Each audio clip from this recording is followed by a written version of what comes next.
ప్రవేశించుటకు ఇస్తే ద్వారము తీయకుండా మనం లోపలికి వెళ్ళలేము.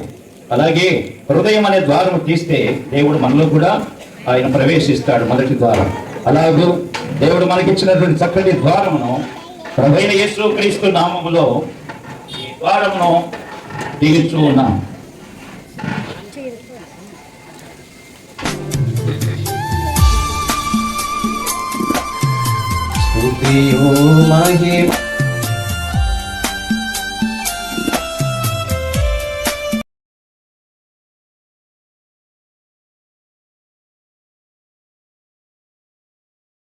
మేమందరము ఉత్సాహించి సంతోషించెదము, కొనియాడెదము మరువబడని మేలులు చేసెనని. కొనియాడెదము మరువబడని మేలులు చేసెనని. స్తుతియో మహిమా ఘనతానికి యుగ యుగముల వరకు. ఎంతో నమ్మదగిన దేవా, ఎంతో నమ్మదగిన దేవా. మరి గృహానికి ఇది కూడా చాలా ప్రాముఖ్యమైన ముఖద్వారము. దీనిని దేవుని సేవకులు ఆనంద్ గారు ప్రతిష్ఠిస్తారు. మంచిది. ప్రియులారా, ఈ సమయంలో ఆది కాండంలో 24వ అధ్యాయంలో ఒక మాట రాయబడింది. ఆది కాండం 24వ అధ్యాయం 31వ వచనంలో లాబాను అన్న వ్యక్తి ఇలాగూ సెలవిస్తూ ఆహ్వానిస్తూ ఉన్నాడు. యెహోవా వలన ఆశీర్వదింపబడిన వాడా, లోపలికి రమ్ము, నీవు బయట నిలవనేలా అని. ఇక్కడ ఇల్లును ఒంటెలకు స్థలమును నేను సిద్ధం చేసి ఉంచి తినను. ఇక్కడ ఇల్లు స్థలము సిద్ధం చేసి ఉంచి ఉన్నానని భక్తుడు సెలవిస్తున్నాడు. ఈ సమయంలో ఇలాగా ప్రార్థన ద్వారా మరి ఈ గృహాన్ని మనం గుండా మనం ప్రవేశిద్దాం. పరిశుద్ధుడా, ప్రేమ కలిగిన మా తండ్రి, నీకు స్తోత్రం. ఈ నూతన సంవత్సరంలో ప్రభువా, ఈ నూతన గృహంలో అయినా మరి ఈ గుమ్మం ద్వారా మేము లోపలికి వెళుతూ ఉండగా యెహోవా వలన ఆశీర్వదించబడిన వాడా, లోపలికి రమ్ము అని ఆహ్వానించావు. నీకు స్తోత్రాలు అర్పిస్తూ ఈ సమయంలో తండ్రి, కుమార, పరిశుద్ధాత్మ నామంలో ప్రార్థన చేసి గుమ్మమును ప్రతిష్ఠిస్తూ లోపలికి ప్రవేశిస్తున్నాము తండ్రి. ఆమేన్.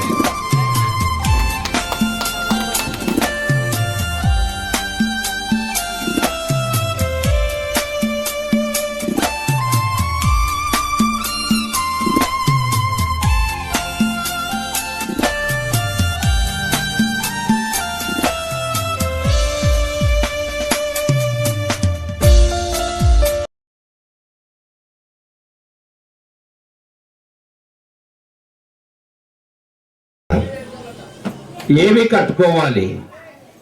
భూలోకములో దేవాలయాలు కడుతున్నారు, గుడులు గోపురాలు కడుతున్నారు, మానవులు నివసించడానికి గృహాలు కూడా కట్టుకుంటున్నారు. ఆ తర్వాత దేవుని జ్ఞానమును పొందుకున్న మానవుడు చంద్రమండలంలో కూడా నివసించాలి అనే ఆలోచన కలిగి ఉన్నాడు. ఇంకా కొంతమంది ఇప్పుడే జరిగిపోయింది, భూగర్భములో సముద్ర దిగంతములో కూడా బంకర్స్, సేఫ్టీ బంకర్స్ అని కట్టుకున్నారు. అక్కడ కూడా నివసించబోతున్నారు. ఎందుకు అని ఆలోచిస్తే మానవునికి భయం అండి. నివసించాలి, సేఫ్టీగా ఉండాలి. నిజమే, మనం కట్టుకునేటువంటి గృహాలు మనం నివసించడానికి సేఫ్టీగా ఉండడానికై ఎలాగూ గదులు ఏర్పరచుకొని కట్టుకుంటున్నామో, దేవుడు కూడా ఆయన సంకల్పంలో దైవ ఉద్దేశం ఏంటంటే నేను కూడా మిమ్మల్ని కట్టాలి అనుకున్నాడు. యెహోవా ఇల్లు కట్టించని యెడల దాని కట్టువారి ప్రయాసం వ్యర్థమే. మానవులమైన మనం కట్టుకుంటున్నాం నివసించడానికి. ఈ భూగోళాన్ని దేవుడు మానవుల కొరకే సృష్టించాడు. మానవ నివాస యోగ్యమైన గృహాలు కట్టుకుంటున్నాం. వారి వారి యోగ్యతలను బట్టి, వారి వారి యొక్క అర్హతలను బట్టి ఇక ఒక ఆయన సద్దాం హుస్సేన్ బంగారు యొక్క టాయిలెట్ కూడా కట్టుకున్నాడు అన్నారు పేపర్లో. వారి స్తోమత అది. గాలి జనార్దన్ రెడ్డి, నేను బళ్ళారిలో పనిచేసేటప్పుడు సైకిల్లో పేపర్ పంచేవాడు, పేపర్ ఇంటింటికి వచ్చి. కానీ ఆయనే బంగారుతో స్పూన్లో బంగారు పళ్ళాల్లో తినేవాడు. నిజంగా వారి యోగ్యతలు, వారి అర్హతలు దేవుడు ఒక్కొక్కరికి ఒక్కొక్క విధానాలు వారి కల్పించుకున్నారు, ఏర్పరచుకున్నారు. మంచిది. మన ప్రియులు దావీదు గారు, అలాగే బేబేమ్మ గారు, వారు నివాస యోగ్యమైన గృహం చక్కగా కట్టుకున్నారు. ఎంత వెలతో కట్టుకున్నారు కాదు, కానీ ఆ గృహములో ఉండవలసిన విధానాలు గమనించండి. బైబిల్ గ్రంథం ఆధారమును బట్టి ఒక చిన్న కొట్టం ఉన్నా కూడా ఆ కొట్టములో ఒక్కొక్క స్థలాలు ఒక్కొక్క విధంగా ఆ చిన్న పూడి గుడిసెలో కూడా మనం ఉంటాం. ఎలాగూ కొన్ని విధానాలను బట్టి ఇది ఈ ఏరియా, ఇది ఈ ఏరియా, అది ఏరియా. అలాగే మానవులు కట్టుకున్నటువంటి గృహాలకు ఏ విధంగా వాకిలి ఉంటుంది, ద్వారము, అలాగే బెడ్రూమ్ ఉంటుంది, హాల్ ఉంటుంది, ఆ తర్వాత బెడ్రూమ్ ఉంటుంది, ఆ తర్వాత ఇంకా ఏముంటుంది, వంటగది ఉంటుంది. ఏమ్మా ఉంటుంది కదా సహోదరిలారా, మీకు అవసరం కదా వంట చేయడానికి. ఆ తర్వాత ఇంకేమున్నాయి, టాయిలెట్స్, అవి అవసరమే. అది బయటకు పోయేది విధానం లేదు కదా ఇప్పుడు. కాబట్టి టాయిలెట్లో కూడా 2 విధాలుగా ఉన్నాయి. సరే, ఏదేమైనా గమనించండి. ఇంకొక మాట, కిటికీలు కూడా ఉండాలి. ఎందుకు? ఇవన్నీ గృహానికి అవసరమని ఒక సర్వే ఆయన ఏం చేస్తాడు, ఇది ఇక్కడ ఉండాలి, ఇది ఇక్కడ ఉండాలి, ఇది ఇక్కడ ఉండాలి, ఆ విధంగా కట్టుకుంటున్నారు. మంచిది. ప్రియ దేవుని బిడ్డలారా, మనకు వసతిని బట్టి, స్థలాన్ని బట్టి చక్కగా మనము నిర్మించుకుంటాం, మన యోగ్యతలను బట్టి. అలాగే దైవ గ్రంథంలో ఒక మాట గమనించండి దయచేసి. ప్రియులారా అని సంబోధిస్తూ యూదా పత్రికలు అంటాడు, ప్రియులారా మీరు విశ్వసించు అతి పరిశుద్ధమైన దాని మీద మిమ్మల్ని మీరు కట్టుకోండి అంటున్నాడు. ఎవరిని ఉద్దేశించి రాశాడు? భక్తుడైన యూదా మనల్ని ఉద్దేశించే. దేవుని ప్రియులం, దేవుని బిడ్డలం మనం. ప్రియులారా అన్నాడు. ప్రియులు మనం ఎప్పుడు ప్రియులమైన ఆయనకు? ఆయన నమ్ముకొనడం ద్వారా, ఆయన విశ్వసించడం ద్వారా, ఆయన రక్షకుడని దేవుడని నమ్మిక ఉంచడం ద్వారా దేవుని పిల్లలమయ్యాము, ఆయనకు ప్రియులం అయ్యాము. ప్రియులైన పిల్లల వలె దేవుడు మనకు యూదా పత్రికలో రాస్తున్నాడు, ప్రియులారా. అలాగూ దేవుని బిడ్డలకు రాశాడండి ఈ పత్రిక. సోదరులారా, దేవుని నమ్మని వారు ఇంకా ఉన్నారేమో, జాగ్రత్త. మీరు ప్రియులైన పిల్లల వలె దేవుని పోలి నడుచుకోండి అన్నాడు. ప్రియులుగా ఉండుట దేవుని చిత్తం, దేవుని సంకల్పం. యేసుక్రీస్తు ఈ లోకానికి ఎందుకు వచ్చాడు? మనల్ని ప్రియులైన వారిగా చేసుకోవడానికే, తన బిడ్డలుగా అంగీకరించడానికే.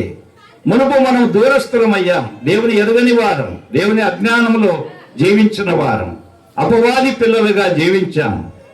అలాంటి వారమైన మనల్ని ప్రభువైన యేసు శిలువ మరణము ద్వారా మనం రక్తముతో కడిగి పరిశుద్ధపరిచి నమ్ముట ద్వారా దేవుని పిల్లలకు అధికారం మనకిచ్చాడు. చక్కటి అధికారము పొందిన మనము, కొరింథీ పత్రికలో పౌలు అంటాడు, నిశ్చయముగా మనము దేవుని పిల్లలమే, ఆత్మ తానే మన ఆత్మతో సాక్ష్యం చెప్పుచున్నాడు అన్నాడు.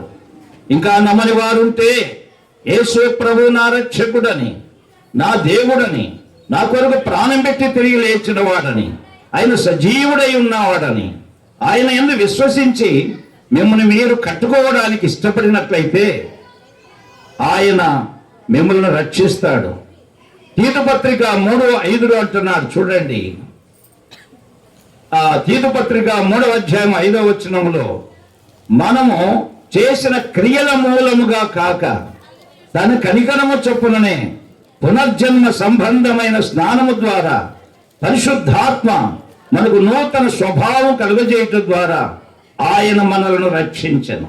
ఇష్టపడితే, హృదయం ఇస్తే, ద్వారము తీస్తే, హృదయములో ఆహ్వానిస్తే అదే దేవుని ఇల్లు. హృదయమే దేవాలయం. మనము నివసించే గృహములో ఉండడానికి కాదు ఆయన వచ్చేది, మన హృదయంలో ఉండడానికి వచ్చాడు. ఎందుకు? హృదయము అన్నిటికంటే మోసకరమైంది కాబట్టి హృదయాన్ని బాగు చేయడానికై, హృదయమును శుద్ధి చేయడానికై, ఆత్మశుద్ధి చిత్తశుద్ధి దయచేయడానికై యేసు ప్రభు పిలుస్తున్నాడు. ఆయన పిలుపును అంగీకరించి విశ్వసిస్తే, మిమ్మల్ని మీరు అప్పగించుకుంటే, ప్రభువా మేము కూడా మేము నమ్ముకుంటున్నాం, నీవు దేవుడవని, పరిశుద్ధుడవని, నా పాపముల కొరకై చనిపోయిన వాడవని, నా కొరకే వచ్చావని విశ్వసిస్తే అదే గొప్ప ధన్యత అండి. నమ్మని వారుంటే నమ్మండి, విశ్వసించండి. అట్లయితే మేము కూడా నమ్మినాము అని చాలా మంది అంటున్నారేమో. ఇక్కడ నమ్మిన వారు చాలా మంది కనబడుతున్నారు. ఒకసారి పరీక్షించుకుందాం. యాకోబు పత్రిక 2వ అధ్యాయం 19వ వచనంలో ఏమన్నాడు చూడండి. యాకోబు పత్రిక 2వ అధ్యాయం 19వ వచనంలో, దేవుడు ఒక్కడే అని నీవు నమ్ముచున్నావు, అలాగ నమ్ముట మంచిదే, దయ్యములు నమ్మి వణుకుచున్నవి.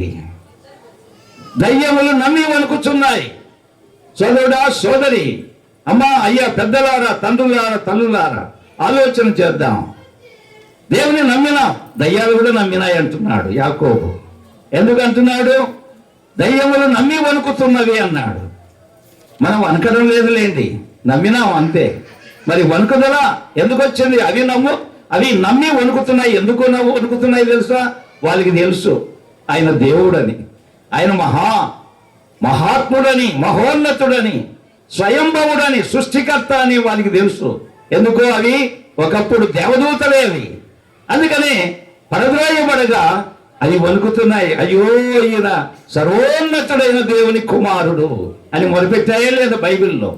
దయ్యాలు మొరపెట్టాయి, సర్వోన్నతుడైన దేవుని కుమారుడా, కాలము రాకమునిపే మమ్మల్ని బాధించుటకు వచ్చిదివా అని అంటున్నాయి.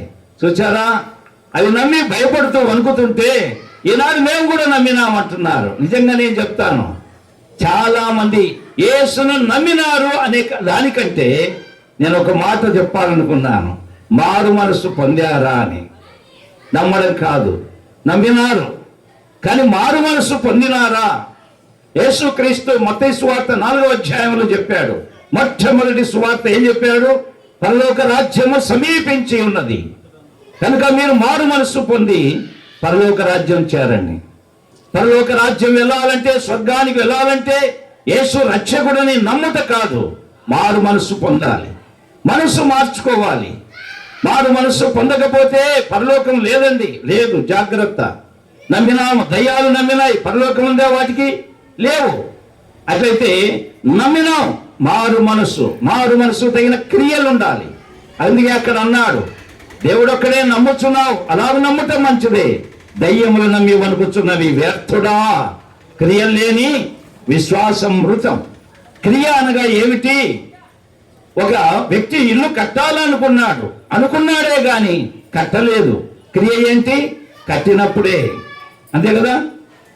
నేను నమ్ముకోవాలనుకున్నాను, నమ్ముట ద్వారా క్రియ ఉండాలి. క్రియ లేని విశ్వాసం మృతం, చచ్చిన దాంతో సమానం. సోదరుడా, సోదరి, ప్రభు వస్తున్నాడు. ఇంకా తర్వాత 2025 అయింది. 2025 ఈ సంవత్సరంలో అంతం కాబోతుందేమో తెలియదు. దేవుని లేఖనాల ప్రకారం చూస్తుంటే ప్రభు సమీపంగా ఉన్నాడు, వస్తున్నాడు త్వరగా. మరి ఈ లోకంలో దీపం ఉండగానే ఇల్లు చక్కబెట్టుకో. ఆత్మదీపం ఆరిపోయింది, ఎప్పుడో తెలియదు కాబట్టి చక్కబెట్టుకోండి. హృదయమే దేవాలయము. సరే, మంచిది. ఇలా చెప్పుకుంటూ పోతే గంటల తరబడి చెప్పగలను, కానీ సమయం అప్పటికే 15 నిమిషాలు దాటిపోయింది. ఇల్లు అనే మాటలు ఒక్కొక్కటిగా మీకు వివరించి ముగిస్తాను. మొట్టమొదటిగా ఏం కావాలి?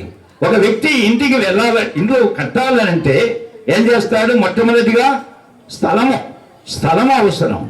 రెండవది పునాది వేస్తాడు. మూడవది ఇల్లు కట్టడానికి చక్కగా గోడలు కడతాడు. ఆ తర్వాత పైకప్పు వేస్తాడు. అయిపోయిందా? లేదు, ఇంకా ఉన్నాయి. అలాగే ప్రియులారా, ఇల్లు కట్టి చూడు, పెళ్లి చేసి చూడు అనేటువంటి పదాలు ఒకప్పుడు ఉన్నాయి, ఇప్పుడు ఈజీ అయిపోయిందండి. పెళ్లి చేయడం సులభమైంది, ఐ లవ్ యూ అంటే అయిపోయి పెళ్లి కదా. ఈనాడు చూడండి అంత ఈజీ అయిపోయిందో. ఆ తర్వాత ఇల్లు కట్టాలంటే 2 సంవత్సరానికి ఈ ఇల్లు ఉండదు, ఇప్పుడు వచ్చేసింది. ఎలాగో కట్టడం సులభమైంది ఒకప్పుడు, మాట అలాగున్నది. కానీ ఇప్పుడైతే సులభం. అయితే మన ఇల్లు కట్టుకునేది చాలా కష్టం. మన హృదయం అనే ఇల్లు, ఈ ఇంటిని కూర్చిన ఆసక్తి నన్ను భక్షించుచున్నది అన్నాడు యేసు ప్రభువే. ఏ ఇల్లు? ఏ ఇల్లు? హృదయం అనే ఇల్లు.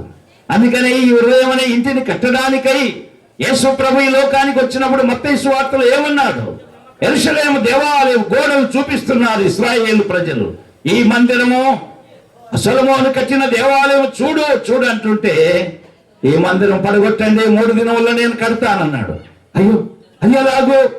మా పితరులు 40 సంవత్సరాలైందే కట్టి, నువ్వు 3 దినముల్లోన? అవును. ఆయన ఏమన్నాడు? యేసు ప్రభు శరీరమును దేవాలయమును గురించి ఆయన ఈ మాట చెప్పాను. ఇదిగో ఇదే దేవాలయం. సోదరుడా సోదరి, అమ్మా, నీ హృదయమే దేవాలయం. ఈ దేవునికి చోటిచ్చావా? హృదయం అనే ద్వారం తెరిచావా? బైబిల్ గ్రంథంలో గమనించండి, యోహాను సువార్త 10వ అధ్యాయం 9వ వచనములో నేనే ద్వారం, ఎవడైనను తాలపు దగ్గర నిలుచుండి తట్టుచూ ఉండగా ద్వారం తీశావా? రండి అయ్యా నా హృదయం అనే ద్వారం. రోమాపత్రికలు అంటున్నా, నా మాట విని నన్ను పంపిన వాడిని విశ్వాసం ఉంచువాడు, యోహాను సువార్తలో ఆ మాట చెప్పాడు, నిత్య జీవము గలవాడు అన్నాడు. నా మాట విని నన్ను పంపిన వాని యందు విశ్వాసం ఉంచుట. హృదయం అనే ద్వారం తెరవాలి, నోటితో ఒప్పుకోవాలి. రోమాపత్రికలో 10వ అధ్యాయంలో ఉన్నాడు, ఎవడైనాను నీతి విశ్వసించుట నోటితో ఒప్పుకోవాలి, హృదయములో విశ్వసించాలి, అప్పుడే నీవు రక్షింపబడదు అన్నాడు. కాబట్టి హృదయములో విశ్వాసం ఉంటే చాలదు, నీ పాపాలు ఒప్పుకోవాలి, నోటితో ఒప్పుకోవాలి. అదే ద్వారం. మనిషి జీవితానికి ద్వారం ఏదంటే నోరు. అలాగే నోటితో నీవు హృదయపూర్వకంగా ఒప్పుకోవాలి, హృదయములో విశ్వసించాలి, నోటితో ఒప్పుకోవాలి, అప్పుడే నీవు రక్షింపబడతావు. అందుకని ద్వారము నేనే అన్నాడు, రక్షణ ద్వారం. యేసు ప్రభు నీలో ప్రవేశించాలంటే ద్వారము నీవు తీసినట్లయితే, నోటి ద్వారా ఒప్పుకుంటే నీలో ప్రవేశిస్తాడు. 1 కొరింథీ పత్రికలో అన్నాడు, నేను వారిలో నివసిస్తాను, నేను వారితో ఉంటాను, వారు నేను వారితో ఏకమై ఉంటాం. ఇది మొదటి ద్వారం. రెండవదిగా యోహాను సువార్త 10వ అధ్యాయం 9వ వచనంలో లోపల ప్రవేశించిన ఎడల అన్నాడు. లోపల ప్రవేశించాలంటే ఏముంది? హాల్. మరి ఆ ద్వారము లోపలికి ఆయన రావడానికి సిద్ధంగా ఉన్నాడు. ద్వారం తీశావు, మంచిది, ఆయన వచ్చాడు, లోపలికి ఆహ్వానించు. నీ ద్వారము లోపలికి. అందుకే లోపల ప్రవేశించిన వాడు రక్షింపబడిన వాడై అన్నాడు. చూడండి మత్తయి సువార్త 6:6లో లోపల గదిలో ఏముంది? ప్రార్థన, ప్రార్థనా గది, హాల్. దేవుని సన్నిధిలో దేవుని బిడ్డలము చక్కగా కూర్చొని ఆరాధించడం, లేదా ప్రార్థించడం, లేదా సహవాసం చేయడం, అందుకనే హాల్.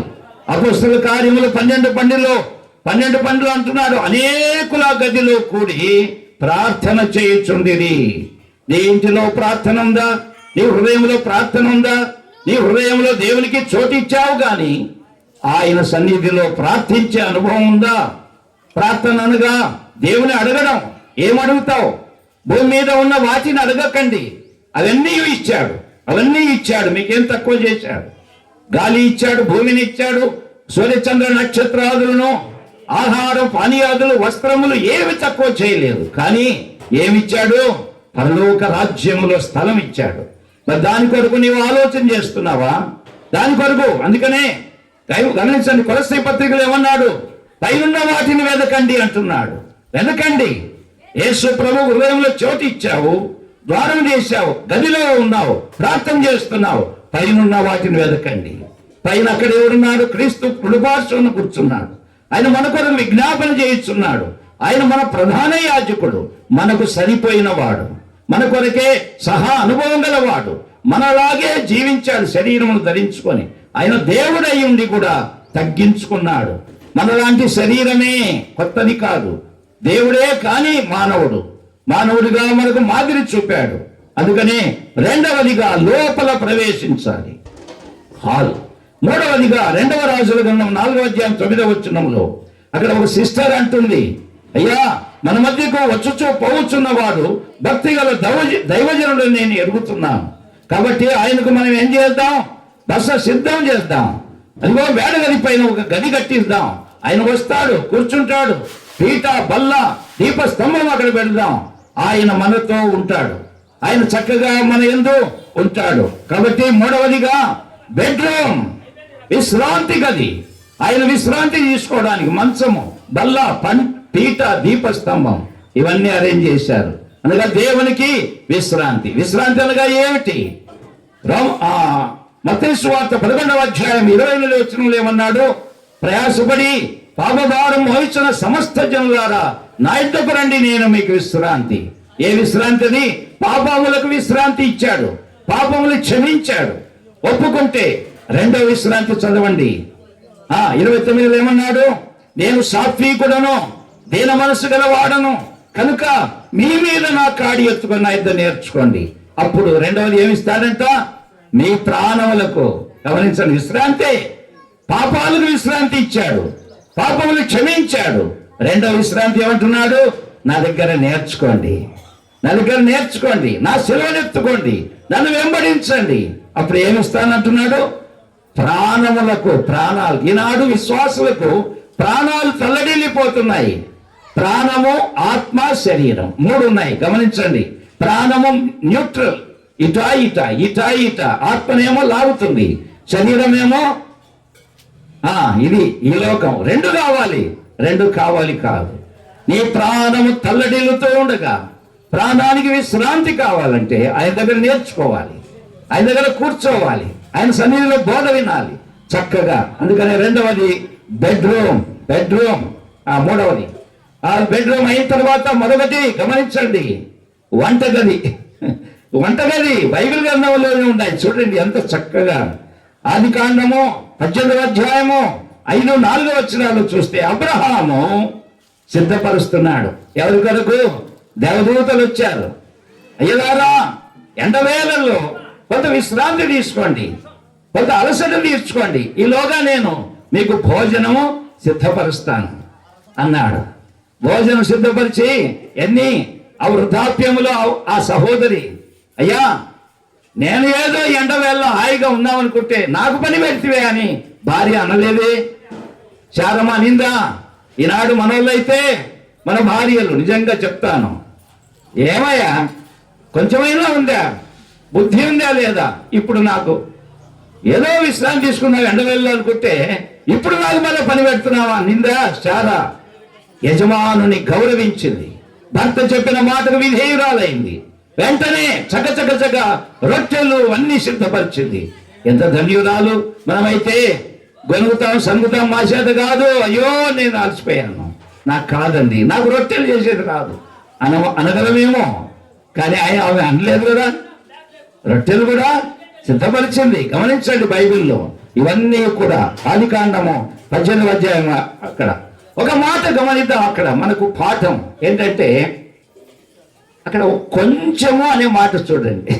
ఏమన్నాడు ఆయన? కొంచెం అలసట తీర్చుకొని కొంచెం భోంచేయండి. అయ్యా కొంచెం ఆహారము అన్నాడు. మరి కొంచెం చేశాడా? ఏమయ్యా కొంచెమా? ఎంత సిద్ధం చేశాడు. మనమైతే ఇంత చేసి కొంచెం చేసి గొప్ప చెప్పుకుంటాం, చాలా గొప్ప, అబ్బా భలే చేశాడు అట్లా ఇట్లా అని గర్వించి. కానీ దేవుని సన్నిధిలో మనం ఆలోచిద్దాం. నిజంగా ఆమె ఎంతగానో సిద్ధపరిచినా ఆయన కొంచెం మీరు భోంచేసిపోండి అంటే, వంటగది యొక్క విధానం ఏంటంటే, ప్రియ దేవుని బిడ్డలారా, దేవదూతలకు ఆతిథ్యం ఇచ్చిడి అని ఉంది. ఇంకో మాట, గిన్నెడు చన్నీళ్ళు ఇస్తే ప్రతిఫలం పోదు అని చెప్పిన ప్రభు, ఏమిస్తున్నావు సోదరుడా, సోదరి, నీ కుటుంబములో, నీ గృహములో ఏమున్నా దేవుని బిడ్డలకు ఇచ్చుట ఎంత ధన్యత. ఆతిథ్యం ఇచ్చే గృహం. గమనించండి, అంటే గృహము వంటగదిలో ఎంత వంటింటి కుందేలు అంటుంటాం. నేను కూడా నా భార్య ఎప్పుడు వంటలు చేస్తా ఉంటే వంటింటి కుందేలని. అంటే పురుషునికి కాదు వంట చేసేది, స్త్రీనే. ఒక గృహానికి చక్కగా వంటలు సిద్ధపరచడం గొప్ప ధన్యత, ఆశీర్వాదం, మంచిది. తర్వాత ఇక మరొక మాట, ఎఫెసీ 5వ అధ్యాయం 27వ వచనం. ఎఫెసీ 5:27 అన్నాడు చూడండి. నెక్స్ట్ ఏం గది? 5వదిగా స్నానగది.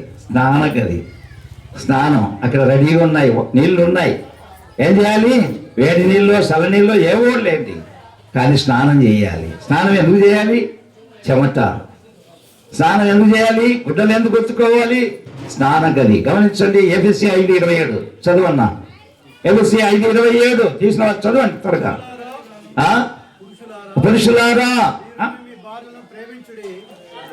5:27 కదా.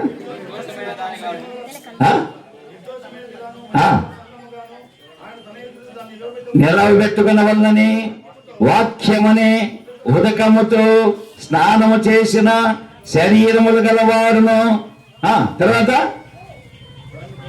పవిత్రపరిచి పరిశుద్ధపరచుటకై దాని కొరకు తను తాను అప్పగించుకున్నాడు. సోదరుడా, సోదరి, గమనించండి, వాక్యమనే స్నానం. వాక్యం గమనించండి, ఇక్కడ ఏమన్నాడు? ఉదకముతో స్నానము చేసిన శరీరములు గలవారు. ఉదకము అయితే ఒక్కసారి స్నానం చేసిన వాడు పవిత్రుడయ్యాడు. యేసు ప్రభు చెప్పాడు ఆ మాట, గమనించండి. యేసు రక్తము చేత ఒకసారి కడగబడ్డాం. వాక్యం అనే నీటి చేత, రక్తము చేత కడిగేశాడు, స్నానం చేయించాడు. పునర్జన్మ సంబంధమైన స్నానం చేయబడ్డాం. ఇక నెక్స్ట్ ఏం చేయాలి? చేతులు కడుక్కోండి అయ్యా, కాళ్ళు కడుక్కోండి, గుడ్డలు ఉతుక్కోండి. అప్పుడప్పుడు వాక్యం అనే ఉదకముతో స్నానం చేయండి. స్నానగదికి పోయినప్పుడల్లా మీకు ఆలోచన రావాలి. ఏమని? వాక్యం అనే ఉదకముతో నేను కూడా కడుక్కోవాలి. లోకంలోనికి వెళ్ళి వచ్చాం, తిరిగి చేతులు కడుక్కుంటున్నాం. అలాంటి తిరిగి వచ్చాం, కొత్త గుడ్డలు వేసుకున్నాం, వెంటనే మాసిపోయినాయి, మళ్ళీ ఉతుక్కుంటున్నాం. అలాగే వస్త్రములను తెలుపు చేసుకుని అని ఉంది, చేతులు కడుక్కోవాలి. ప్రత్యక్షపు గుడారములో ఇత్తడి గంగాలం ఉన్నది చూడండి. ఆ గంగాలము ద్వారము ఎదురుగా ఉండగా ఇశ్రాయేలు ప్రజలు, యాజకులు లోపలికి వెళ్తూ గంగాలము దగ్గర చుట్టూ అద్దాలున్నాయి, అద్దంలో చూసుకుంటున్నారు, చేతులు కూడా అక్కడ కడుక్కుంటున్నారు. ఏంటి? ఆ గంగాలములో నీళ్లు ఉన్నాయి, అక్కడ గంగాలముతో కడుక్కునేవారు కాళ్ళు చేతులు. అందుకనే ముస్లిం వారు ఇప్పుడు చేతులు, ముక్కులు, అన్ని కడుక్కుంటూ, భుజాలు ఇవన్నీ కడుక్కుంటూ లోపలికి పోతారు. ఆచారం. ఇప్పుడు కూడా ఆత్మ సంబంధమైన శుద్ధీకరణ, యూదు శుద్ధీకరణ ఆచారము. ఆనాడు 6 రాతి బాణలు ఉన్నట్లు ఈనాడు అక్షరానుసారంగా చేస్తున్నారు. కానీ ఆత్మానుసారంగా వాక్యం అనే ఉదకముతో స్నానం చేసుకోండి, పవిత్రపరుచుకుంటూ మలినం లేకుండా చేతులు, కాళ్ళు శుభ్రం చేసుకోవాలి దేవుని సన్నిధిలో. అందుకనే నీవు దేవుని మందిరమునకు పోనప్పుడు ప్రసంగి గ్రంథంలో ఏమన్నాడు? నీ ప్రవర్తనంతటి జాగ్రత్తగా చూసుకో అన్నాడు. కాబట్టి స్నానగది ఎంతో ఉన్నాయి, అవన్నీ లేఖనాలు మనకు వద్దు. ఆ తర్వాత 6వదిగా మనం చూద్దాం, టాయిలెట్. స్నానగదికి వెళ్ళాం, ఆ తర్వాత టాయిలెట్ పొద్దున్నే లేస్తానే వెళ్ళాలండి, చెంబు పట్టుకొని బయట ఉరికే వాళ్ళం. ఇప్పుడు అట్లా లేదు, బాత్రూమ్ ఉంది, టాయిలెట్ కూడా ఉంది. టాయిలెట్ ఎందుకు? విసర్జించాలి. ఎందుకు విసర్జించాలి? తిన్నది ఏదో అరిగిపోయినది అది విసర్జించకపోతే అనారోగ్యమే. గమనించండి, మనం కొన్ని విసర్జించాలి. దైవ గ్రంథంలో తేటగా ఉంది. యోబు గ్రంథం 7వ అధ్యాయం 1వ వచనంలో యోబు చెప్పాడు చూడండి. యోబు గ్రంథం 1వ అధ్యాయం 1వ వచనం. యోబు ఎలాంటి వాడండి? యెహోవా యందు భయభక్తులు గలవాడు. ఆ తర్వాత ఆయన ఎలాంటి వాడంట? చెడుతనమును విసర్జించాడండి. మనం చెడుతనం పెట్టుకుంటే ఎలాగో? టాయిలెట్ నీలో పోకుండా నీలో ఉంటే నీ దేహానికి ఎంత అనారోగ్యమో గమనించండి. తాగిన నీళ్లు పాస్ కాకపోతే శరీరం ఉబ్బుతుంది. ఇవన్నీ విసర్జించాలి. గాలి పీల్చాం, ఆ తర్వాత గాలి మళ్ళా బయటికి వెళ్ళాలి. పీల్చే గాలి కార్బన్ డైఆక్సైడా, ఆక్సిజన్ విడిచేది అంటే అపవిత్రమైనవి విసర్జించాలి. ఆత్మీయంగా దేవుని బిడ్డలారా, దేవునికి నిలయమైన నీ హృదయం అనే ఆలయాన్ని పవిత్రపరుచుకున్న వాడవై, దేవుడు ఉన్నాడని ఎరిగిన వాడవై విసర్జించమంటున్నాడు. విసర్జించాలి. ఎఫెసీ పత్రికలో 4వ అధ్యాయం 21వ వచనంలో సకలమైన దుష్టత్వమును విసర్జించండి అన్నాడు. సకలమైన దుష్టత్వం. ఒకప్పుడు దుష్టత్వముతో ఉన్న వారము, ఇప్పుడు అన్ని విసర్జించమన్నాడు. ఇంకా ఆఖరిగా ఒక మాట, ఇంకేమున్నాయి మిగిలి ఉన్నాయి? కిటికీ ఒకటి ఉందండి. ఈ కిటికీ చాలా విలువైనది. గమనించండి, ప్రభు వస్తున్నాడు. జలప్రలయం వచ్చినప్పుడు నోవాహు ఓడలో ఏం తెరిచాడమ్మా అయ్యా? కిటికీ తెరిచాడు. ఎందుకు? జలప్రలయం అయిపోయిందో లేదో, భూమి వచ్చిందా లేదా, ఇంకా నీళ్ళలోనే ఉందేమో ఓడ అని సూచించడానికై కిటికీ తెరిచి ఏం చేశాడు? ఒక పావురాన్ని విడిచాడు. ఆ పావురం అటు ఇటు తిరిగి శుభ్రంగా వచ్చేసింది. ఓహో, నీళ్లు ఉన్నాయి, అందుకే పావురము ఉండలేదు. ఆ తర్వాత ఆదికాండం 8:6 చూడండి ఏం చేశాడు? మరలా కాకిని వదిలాడు. కాకిని వదిలితే కాకి శుభ్రంగా ఏం చేసింది? కాకి గుణం ఏంటి? శవాల మీద వాలేది. అందుకనే కాకి ఏం చేసింది? వెంటనే పోగానే శవాలన్నీ తేలి ఉన్నాయి. ఆ తర్వాత రాలేదు, కాకి తిరిగి రాలేదు ఓడలో, ఆ శవాల మీద వాలేసింది. మళ్ళా పావురాన్ని పంపించాడు. ఆ తర్వాత పావురం వెళ్ళిపోయింది, ఒలీవ మొక్కను ఖర్చుకొని తీసుకొచ్చింది. చూసారా, ఒలీవ మొక్క దేనికి సాదృశ్యం? ప్రభు అయిన యేసుక్రీస్తు త్వరగా వచ్చుచున్నాడు. ఆనాడు జలప్రలయం అంతమైపోయింది, ఇంకా ఆ చెట్లు కనబడుతున్నాయి, అందుకే ఒలీవ మొక్కను తీసుకొచ్చింది అని గుర్తు. అలాగే దేవుని బిడ్డలారా, నీ యొక్క కిటికీ తెరువు. ప్రసంగి గ్రంథంలో ఉంది చూడండి, కిటికీ ద్వారం తెరవబడి ఉంది. పైకి చూడు, కిటికీలో వాకిల దగ్గర ఒక కిటికీ పెడతారండి. కట్టినారా ఇక్కడ కూడా? వాకిల దగ్గర చిన్నది కిటికీ ఉంటుంది. ఎందుకు అది కిటికీ? తక్కిన ఎవరో వాకిలు కొట్టారని తక్కిన వాకిలు తీస్తే ఏమవుతాం? వాడు దొంగనో ఏమో తక్కిన లోపల చొరబడతాడు. అందుకనే ఏం చేస్తారు? కిటికీ పక్కన తీసి ఎవడొచ్చాడు చూద్దాం. రైట్, దొంగ వలే వాడు గర్జించు సింహం వలే ఎవరిని మరిగుదరా అని తిరుగుచు నీ హృదయం అనే జీవితాన్ని అపవిత్రపరచడానికి ఆ కిటికీలో అనగా వాకిలు తీయమని వస్తాడు. నువ్వేం చేయాలి? చోటు ఇయ్యద్దు అపవాదికి. అందుకే కిటికీలో చూసి జాగ్రత్తగా జ్ఞానయుక్తంగా అవన్నీ వాకిలు తీయకుండా మౌనంగా ఉండాలి. అలాగే కిటికీ దేనికి సూచన అంటే ప్రభువైన యేసుక్రీస్తు రాకడ సమీపిస్తుంది. ప్రభు వస్తున్నాడు, త్వరగా హృదయం ఇవ్వండి. నమ్మని వారు ఉంటే నమ్మండి, నమ్మిన వారమైన మనము ఈ మాటలు మనకెంతో ప్రయోజనం. దయచేసి దేవుడు మాట్లాడినాడు అనుకోండి, మనుషులు కాదు. నన్ను చూడకండి, ఈరోజు ఉన్నాను, రేపు ఉండను నేను, కానీ ఆయన నిరంతరం ఉండేవాడు. నిరంతరం ఉండే దేవుడు, తరతరాలుగా ఉండే దేవుడు. మాట్లాడే మాటలకు హృదయం ఇవ్వండి, నమ్మండి, విశ్వసించండి. ఎన్ని చూశారమ్మా అయ్యా? 7. మొట్టమొదటిది ద్వారం, రెండవది హాల్, మూడవది బెడ్రూమ్ కిచెన్ రూమ్, నెక్స్ట్ 4వది వంటగది కిచెన్ రూమ్, 5వది స్నానగది, 7వది టాయిలెట్, 6వది టాయిలెట్, 7వది కిటికీ. ఇవి మన దేవాలయం. మనం ఎలా కట్టుకొని నివసిస్తామో మనం కూడా దేవాలయమును నివసించుటకు ఆయనకి ఇష్టపడి హృదయంలో చేర్చుకోండి. నమ్మని వారంటే నమ్మండి, నమ్మిన మనము ఆదరణ పొందుతూ ప్రభు కొరకు ఎదురు చూద్దాం. దేవుడి పరిశుద్ధ మాటలు దీవించునుగాక.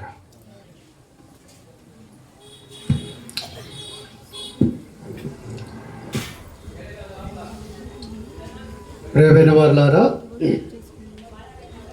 దేవుడు దావీదును, రేబమ్మను, వారి కుటుంబాలను ప్రేమించి ఇచ్చిన నూతన గృహ ప్రతిష్ట ఈ దినము దేవుడు గంభీరంగా ఆయన మహిమార్థమై జరిపించారు. మరి